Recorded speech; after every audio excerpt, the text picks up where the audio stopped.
Welcome to r/malicious compliance, where we share stories of people conforming to the letter, but not the spirit of a request. Thank you, friends, for subscribing to the channel, and for so many likes. The first story: management wants to overdrive machines for profit. Engineers comply knowing the risk. Big fire. Management gets fired. The second story: greasy director and supervisor try to discipline me for working too hard. Asks me to think about it, go home for a couple of days, and take away my badge and keys. I think about it and choose an option he did not anticipate. Today's first story is: what happens when management makes BS demands from engineers? Once upon a time, in a well-known paper mill far away, on a beautiful September morning, the engineering squad was minding its own business, running their checkup rounds on the machinery as usual. As we go back to the office after some morning repairs, our dearest enthusiastic manager hits us with, "Manager, so everybody, good job last quarter, but this time we want to aim higher and break production record per month." My boss: "Sir, we already produce more than competing paper mills in the region, 1,000 tons more." Manager: "Well, you know what they say about setting the bar even higher." Boss and engineering squad in unison: "But sir, the machine is already working at max operational speeds. Beyond this, figure it out." Now, if y'all don't know, there are a few things you never want to make a machine do. One of them is pushing it to the design limits, as you risk various forms of failure and extreme vibration, but since management threatened to fire some technicians if we don't meet their criteria, we complied. Flash forward September 30th. We're about to hit the record. Management is already preparing celebrations. News agencies are on site to report the achievement, as the company is considered a pillar in our community. And you probably know what happens next. After over 7 reports from us to management telling them that we're running the mill at a huge risk of a fire, and them threatening us with our jobs just so they can brag in front of the CEO, a fire started around the main machine. We lost over $500K in equipment, and 2 technicians suffered from 3rd to 1st degree burns. We get thrown under the bus initially, but upper management finds the reports in an investigation, which leads to the managers and industrial engineers to be fired and sued for what they did. You shouldn't be subjected to those conditions, no matter who says it's okay. I don't think a manager has the right to expose employees to danger, because it could end badly. You should have contacted the relevant services and stopped it. Managers like this should go to jail and have no right to work if they don't value the lives of their employees. I had a similar story at work when a supervisor ordered me to stop production machines that could not be stopped. The employees went to their boss, and eventually the supervisor was transferred to another department and demoted. Things could have been much worse if we had listened to the supervisor. Next time, don't risk your safety and don't play games like this. The next story is: boss tries to give disciplinary action for working too hard. Midway through my career, I found myself working for the most prominent private college in my state. I was in the IT department and was in charge of maintaining a few servers and all the technology in classrooms. Every summer, we would receive our budget for the year, and the part of the budget I managed was spent mostly on upgrading the audio and video presentation systems in the classrooms, and most of that work had to take place during the summer. This is fine normally, but our college administration had created a ticking time bomb for me a few years before. They had decided to spend about $100,000 on a few classrooms, but did not allocate any money in our budget to replace that equipment when it would eventually fail. I had been there for 5 years, and now that equipment was starting to fail. Increasing our budget was not an option, despite faculty growing to depend on the equipment in these spaces. I was left to figure out how to make the same budget replace all the equipment in those spaces, as well as the normal set of classrooms that would need to be upgraded elsewhere. Fine, I was up for the challenge. I had to simplify and purchase more value brand of equipment and do extra work to cut corners. A couple of weeks of shipping delays for the majority of the equipment saw me with roughly 1 month to rip out, replace, rewire, and configure around 15 classrooms, as well as update and test all the existing classrooms within about a month, before the semester began. Realizing the amount of work ahead of me, I began working. I came in every day of the week for 28 days straight, working 8 to 10 hours to ensure that when the semester began, the professors would have working equipment. I was salary, so I did not have to clock in. This gave me the freedom of schedule to work as little or as much as required. I worked myself sick and was literally sick at the end of the 28 days. My supervisor was a guy we recently hired. Let's call him Gus. Near the beginning of the semester, while testing equipment, I realized that the audio driver in a common model of computer we have in the classrooms was corrupted. Investigating it, I realized that the computer manufacturer had corrupted drivers on their web server, where we downloaded it from. I asked my supervisor, who was in charge of managing the image deployment server, to rebuild the image with a non-corrupt version of the driver I had provided him. He said he would. I swing by the next day and ask him if he had completed the rebuild. He had not. I tell him I really need it as the semester loomed closer and closer, and he tells me he will work on it. Next day, nothing. Day after that, nothing. Finally, he figures it out and I continue my work. He must have not liked being pressured, and perhaps the perception that he was incompetent, must have gotten to him. He decides to power trip and call me into his office and ask why I was working so much. I explain the administrative oversight a few years prior, shipping delays, cheaper equipment, extra required work, and his delaying of a working image. I tell him, look, I came in day after day after day asking for that rebuilt image.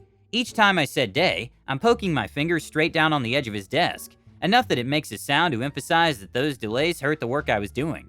He wanted to find some personal failing that he could pull out some form of disciplinary action around. I gave him none. Eventually, he ran out of ideas and I left his office not thinking much of it. Gus, however, was a brown-noser of the highest order. He would follow our IT director like a puppy. He joined a band with my IT director, so my work situation was not exactly fair. The semester began, and not a single issue in all the classrooms was reported. I was proud of the work I was able to complete given the challenges. The second day of the semester, my IT director calls me into his office. There Gus is, sitting beside him, and they both want to talk to me. I don't like the looks of this. My IT director starts asking me about why I was working so much. I explained to him as I did Gus the various factors that made this summer's work extra challenging. This destroyed any valid criticism they could muster. Gus goes on to say that he innocently inquired about my work, and that I became violent, talking about the gesture I made on his desk, illustrating his failure to do his work in a timely manner. I demonstrate exactly what I did on the IT director's desk to show how ridiculous a claim it was. My IT director wanted to exert his authority, and they would not stop until they had something to discipline me with. Nothing I would say would change the result. I was to be in trouble for whatever transgression they imagined up in this meeting. I make sure to point out how long it took Gus to do the small task that I depended on, knowing I could have completed it in about an hour. He was incompetent. My IT director then alludes to the fact that I should respect Gus more, as he's my supervisor. Screw it, I think to myself. I then tell my director, it's as if Justin Bieber was trying to teach you about music theory. It's only going to peeve you off. This sudden, sharp, and in my honest opinion hilarious comparison was too funny. Both Gus and my IT director immediately laughed their A's off, even though Gus was the subject of this insult. Once they had stopped laughing, my IT director put on a more serious tone. He says that I could manage my time better, despite the unique circumstances of this summer's work. His voice gets really soft and slow while he's talking to me now. This is a trick he forgot he told me that he uses in arguments, to make the other person seem like they're out of control. It is condescending, as if spoken to as a child, and now he's using it on me. He tells me that he wants me to take some time management class, also to take a couple days off and think about it. I just want you to think about it. However, he's going to need my keys and badge. Cue malicious compliance. At this point, he has provided me enough evidence that this is not a job I want to stay at. The absurdity of working so hard and for 28 days straight on salary with no extra pay, and to be rewarded with a disciplinary action was too much. That in that moment, I had thought about it. Without saying anything, I hand over my badge. I took all the many keys off my keyring and set them on his desk. I have thought about it. I tell him in the exact soft and condescending tone he used with me, and you can keep the keys and badge. I told him with the biggest wry smile on my face. I then walk to my office. He follows me and I notice his eyes had become glassy, as if he was hurt by the situation unfolding before him. He expected me to capitulate and accept his punishment for a job well done. He kept saying, I just want you to think about it, with each time becoming increasingly desperate. And I kept repeating, I have thought about it. He disappears back to his office with his little minion Gus to discuss damage control. I quickly pen an email to all my other coworkers letting them know I was leaving, and that I enjoyed working with them. I had to work quick, as I knew they would shut down all my accounts very quickly. I packed up my personal effects and left. Gus and my IT director offered to help me, trying to walk back the situation with some small gesture of goodwill, but I was gone. I had been there for 5 years, but I was willing to walk away the moment he tried to treat me so poorly. I found out a little later that the week before I left, a programmer we hired left after he treating her poorly too. I was not aware of the reason she left when she did, but our office manager shared that she quit abruptly like me, without anything lined up given his behavior. About a year later, I hear from the office manager that the IT director had left. Rumor is he was primarily working for another company while in his office at the college, effectively double dipping or making money for 2 jobs, while only doing one. He had been caught doing so, and was warned by the administration to stop. He opted to leave, instead of owning up to his own dubious behavior. My only regret is that I didn't leave that job sooner. Edit. Many comments have mentioned that I did this to myself, and I gave them free work, or that I should not have worked myself so hard. I chose to. That was never the issue. That my director discounted the challenges I faced and insisted that it was personal failing was beyond me. I never complained to my director or supervisor about the situation, until they tried to discipline me, and I had to unpack the circumstances for them. When I started the job, several rooms and event spaces were non-functional and had fallen into disrepair. Issues existed across all the classrooms. I worked for 1.5 years to fix all of these issues and return them to working order. Once I had implemented more permanent fixes and solutions, we went from 4 to 5 reported issues a day to a few every couple of weeks. I eventually implemented turnkey, automated systems that made my job very easy. At this point, I started assisting Gus in the help desk. He was help desk manager. I worked with him and another support coworker to push down help desk tickets. No one asked me to do this, and I worked very well with them. I helped Gus with issues he could not fix, and he was appreciative. This was not required of me, but I helped because I had locked down and automated all my systems. But Gus was lazy, took smoke breaks all day, and made student workers who knew very little, but more than him, try to fix issues. I did not have a problem with him until I had to depend on him.